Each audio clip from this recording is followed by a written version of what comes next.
Hi, welcome to Manas Shield YouTube channel. Before we start, kindly subscribe to my YouTube channel. Thank you. Let's start the video. If you haven't watched the previous video, I'll link it in the description box, or you can click here. Tensura Volume 19. Chapter 1. The First Battle. Kumara and Souei Reinforcement.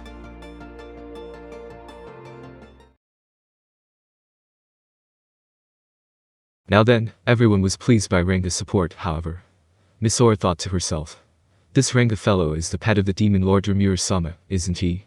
So then why is he so strong? That strength was just illogical. Miss Aureia had a rough idea of how large or small Vega and Ranga's energy values were. This was because a good fighter could not survive if they were unable to measure the strength of their enemy. In Miss Aureia's perspective, Ranga was a serious contender, but Vega still seemed to be a more formidable opponent. And yet, Ranga had been the overwhelming victor. She had planned to use Ranga as a shield and reconfigure her tactics, but now she felt like she had been let down. You know, Miss Aureia, there are some extraordinary beings in this world. Once you take a good look at Rimuru-sama, you will understand how I feel right now. Miss Aureia remembered the words of her boss, Rain. I see now, just by watching his pet, one can understand the caliber of the owner. I did not doubt Rain-sama's words, but now I understand them wholeheartedly. Miss Aureia couldn't help muttering, and the four remaining demon peers nodded their heads in total agreement. And White Knight Meadle, who had almost run out of mana, was left dumbfounded that he had no part to play. It was as if they had escaped reality. I like dogs, and I've always wanted to have one. They're just so dependable. After this battle, I'll have to rush to the pet store to buy one. It was a complete abandonment of thought. By the way, pet stores in this world did not sell pet dogs. They sold animals and monsters that were trained by a tamer and could really fight at a high price. Later on, Meadle would buy a forest wolf and give it the name Ranga II, but that was another story. Red Knight Fran and Yellow Knight Kizona were struggling against Aureia. The word struggling was an understatement. If Aureia had seriously intended to kill them, the battle would have instantly been decided. She's just too strong. Fran muttered, biting her lip. Kizona, who was exposed to Aureia's attack, agreed. She's just toying with us. Now it's a mace. It was a short sword earlier, but she's making the weapons weaker and weaker, testing their performance on us. Kizona's point was correct. At first, Aureia was holding a morning star. With one blow, Kizona's full body armor had been shattered. The next blow would have killed her, but Aurea's next move was to switch weapons. Kizona felt as if she was being taken for a fool, but it was also true that she felt lucky. It's disgraceful to be ridiculed like this, but I guess it can't be helped since there's such a large difference between our abilities. Let's think positively. If we keep stalling for time, I am sure that Leon-sama will come to help. Fran and Kizona were determined to not give up and face Aureia with an unrealistic hope. They both understood that such hope was an illusion. Their master, Demon Lord Leon, must be in an even more treacherous situation. Otherwise, Leon would not have abandoned his subordinates. So, all they could do was try to stay alive until help arrived. But that was long overdue. The disparity in their abilities was too great. Not even 10 minutes had passed since the battle had started, and they were already wounded to the bone. And Aureia was also satisfied, after testing her abilities to some extent. Yeah, is that enough? Aureia spoke and transformed her weapon into the trident. It was the main weapon of a woman who had once been named Orca. Fran and Kizona also understood that Aureia's presence had changed. So this is it. I did my best, but I regret that I couldn't complete my mission. Fran was despairing. Kizona was more materialistic. I wish I could have eaten some cake at the end. They waited for everything to end, while thinking to themselves. However, the end never came. Instead, what came was, you seem to be in some trouble. I thought it would be tactless of me to intervene, but I will leave that matter to you. Kumara, who had transformed herself into a beautiful woman, stood before Aureia, as if to protect Fran and Kizona. Thus, the battle between Kumara and Aureia began, and once again, it was a one-sided affair. But this time, it was Aureia who was completely outmatched. There's no way, why? A startled cry escaped Aureia's mouth. Aureia's ultimate enchantment, multiple weapons, was the power to create mythical grade weapons of any performance. The full body armor she wore was also mythical grade, as it should be. And yet, the 9-tail punches that Kumara was unleashing by manipulating her tails were damaging Aureia, without any regard to her mythical grade armor. It did not shatter the armor, but the impact still penetrated and reduced Aureia's physical strength. You're pretty weak, aren't you? If that's the case, I don't need to send out the 8 legions. Kumara had wondered if she should send out a tailed beast to gauge the enemy's strength, but after one battle, she had decided that there was no need. Aureia was a top-notch warrior, and a formidable opponent who could even control advanced magic. However, her movements did not deviate from the realm of human beings, and she did not stray from Kumara's expectations in any way. For Kumara, who had experience with strong opponents such as Carrion and Free, this opponent was unsatisfactory. It was Aureia's armament that should be of concern, but that too was not a threat to Kumara. Because Kumara had evolved even further. From a 9 tails to a fox skin. Kumara's power had increased greatly once she took on divinity. Of course, Aureia had a seraph in her, so she also had divinity. Moreover, when comparing the existence values between them, there was not much of a difference. Kumara had grown a little, but still had an existence value of less than 2 million, while Aureia had an existence value of a little more than 2 million. By numerical values alone, Aureia had the advantage. And yet, Aureia, with only her experience as a human, had too narrow of a range of uses for her power. When they were humans, Aureia, Orca and Aureia had been the most senior executive members of the Mix Corps under Yuki. They had been as strong as the Imperial Knights, the most powerful group in the Empire. The souls of these 2 women mingled and awakened as undead elves, and even gained the power of Seraphim. On top of that, the ultimate enchantment alternative, given to them by Michael, had been transformed into multiple weapons. She was convinced that there were no enemies worth noting on Earth. After experimenting with Fran and Kazona to confirm this, Aureia was convinced that her power was the strongest. The weapons created by her skill were second to none for any existing mythical grade equipment. As proof of this, Fran's and Kazona's attacks had not worked on Aureia at all. They couldn't even touch her body, and the 2 had been repelled by her mythical grade armor. Her weapon could shatter the enemy's weapon with only a light swing. Aureia had become overconfident in her own power. That was why she refused to acknowledge the current reality. Do not take me for a fool. I'll be getting serious from here on. Now that the experimenting was over, Aureia swung her trident around with all the skill she possessed. The magic that Aureia had been so good at transformed into a purple light. Even Kumara would have been mortally wounded if she were to be hit by the spear that Orca was unleashing with her brilliant skill. However, 9 tails, cloaked in a divine aura, moved freely to block the trident. At this point, the difference in ability was obvious to everyone. Just as it was natural for people to differ in power, even when they had the same physical abilities, there was a difference between those who had studied martial arts and those who were still amateurs, perhaps even greater than that. Even Fran and Kazona, who had only been watching the fight between the 2 women, could clearly see the difference. Wow, that's amazing. Hey, is that person one of Demon Lord Remuru's subordinates? I don't know, but I'm pretty sure she's on our side. How should I put this? I think I've come to realize that we should never become enemies. I mean, even the people we don't know about are so powerful. Shut up. I agree with you, even if you don't say it. They were admiring Kumara's brave figure while talking about her. Kumara, the bewitching beauty herself, was standing gracefully without moving an inch. Once one realized this fact, it was like being shown that there was not any point in arguing about who was better. Well, are you ready? Kumara asked, her smile deepening. I won't accept this. That's right, I won't. We have acquired the strongest power. This power exists only to serve the great Michael-sama. I see. But it won't work on me. Kumara ruthlessly replied to the angry Aureia. It was an obvious fact, but it was still enough of an insult to make Aureia angry. Don't be silly. I am Aureia, the one who defeats Michael-sama's enemies. Aureia took pride in herself and attacked Kumara with all her might. But that was just reckless. A suicide attack without a plan was nothing but a meaningless attack to Kumara. Aureia's spear was flicked away by Kumara's tail, and her limbs were restrained by 4 tails. The dull sound of shattering joints echoed through the air, a merciless ending for Aureia. My name is Kumara. Kumara the Chimera Lord. Receive this as a souvenir for the dead. Kumara finally announced her name as she slammed her tails into the immobilized Aureia.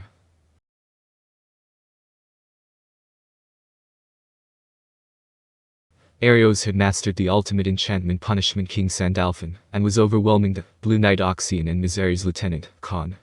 The bastard sword that Arios held was also a mythical great sword borrowed from Aureia. He had grown in strength and power beyond what he could have ever imagined as a human. That's why Arios had put off killing them. The 2 inferiors were just the right playmates for him to test his strength on. Both Aureia and Arios knew that it was not an honorable thing for the strong to bully the weak. Unlike Vega, both of them had common sense, and would not normally get involved in personal affairs in the middle of a mission. But this time, the situation was different. They both believed that if they didn't test out their powers, which was very different from what they were used to, it would be a hindrance to their future battles. It was also a necessary task for a first-class warrior to grasp what they could do and to what extent they could push themselves. Therefore, he had taken this opportunity to allow himself a certain amount of play. Oxine and Khan were aware of Arios' intentions. It was humiliating for the two proud men, but this time it was convenient. The victory condition was to buy time, and it was difficult for them to achieve that with their abilities alone. So, even though they knew they were being toyed with, they had no choice but to face Arios desperately. Aside from the intelligent Oxine, the old demon, Khan, was boiling like magma on the inside. I'll kill him. I'll never forgive him. Khan was the leader of Mizari's subordinates, and was normally a calm and collected person. However, his patience was not as strong as Misor's. He was always in awe of his colleagues, wondering how they could endure under someone like Rain-sama. So now, after being humiliated like this, Khan's fury was at an all-time high. However, there was still a cruel wall between him and Arios. It was not so much a difference in skill level. In fact, Oxine and Khan were probably better than him in that aspect. But even so, the reason why it was so one-sided was that there was a large gap between their existence, values by several times. Moreover, Arios possessed the fearsome punishment King Sandalphon. Aside from a mythical great weapon, nothing could even compete with the ultimate skill. It had been a long and painful time, but that was coming to an end. They could tell from Arios' expression that his stance had shifted. That's enough. You guys were pretty strong, right?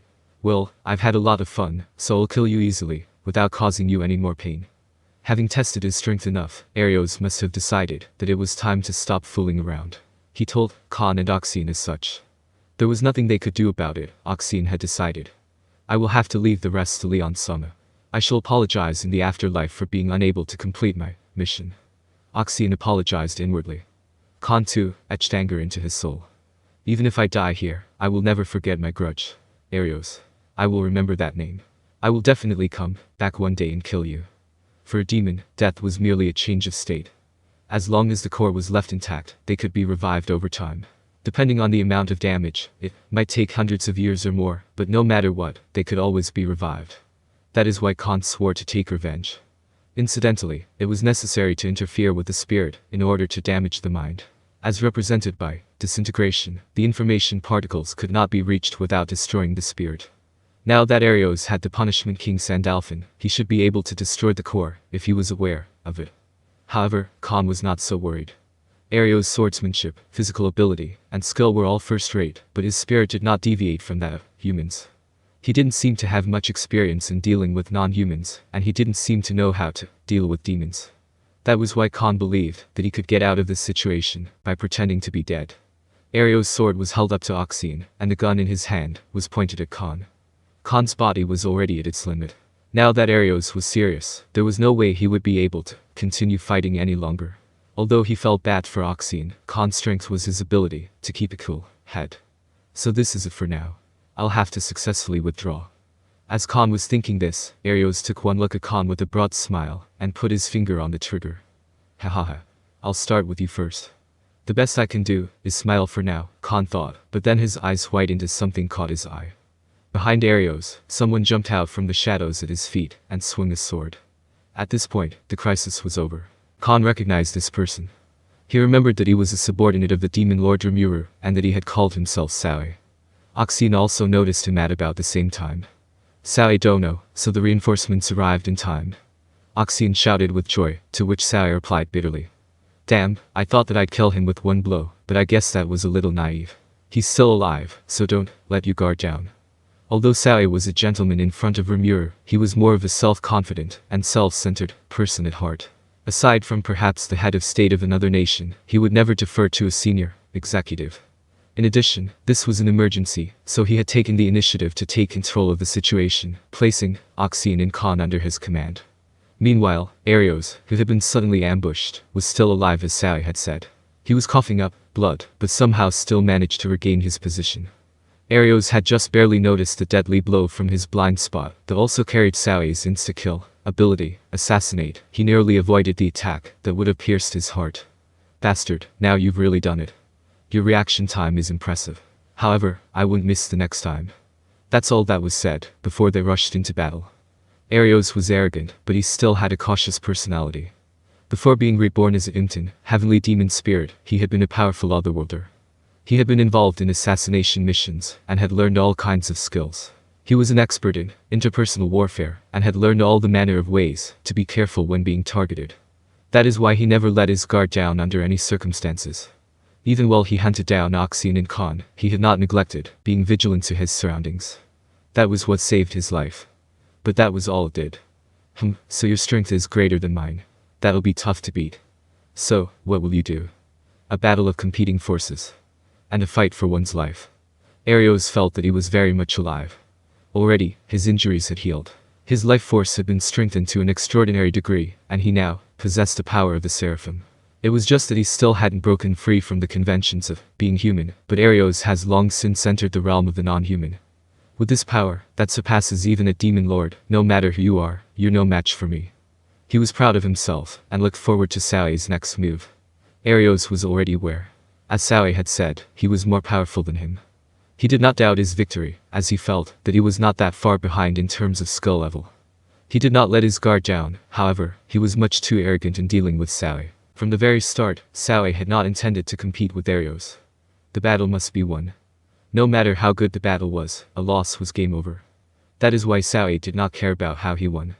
From the very beginning, he had kept his split body hidden and watched for Arios to leave an opening. In this way, while fighting a close battle, he gradually made Arios feel that he was going to lose, so that Arios would be caught off guard. While making it seem like he was doing his best, he stripped away at Arios' moves one by one, and built a solid path to victory. Then came the decisive moment. Haha. You've been a tough opponent. I'll give you that. That's why I'll kill you with my best move. With that said, he unleashed Judgment, the sure kill move of the ultimate enchantment punishment king, Sandalphon. It pierced right through, and Souei's split body fizzled out. Seeing this, Arios was convinced that he had won. It was understandable. Judgment could only be fired once a day, but it was the strongest means of attack. It was less powerful than the one that Lieutenant Kondu had fired, but it was still a blow that could not be broken. It was understandable that he believed Souei's death to be certain, but that was exactly what Souei was waiting for. Thousand-hand shadow kill. Wah. A shadow stretched out and grabbed Arios. Wait. Souei blocked Arios' movements and pierced through his heart with the twin swords in his hands. Thank you for watching. Hope you enjoy it.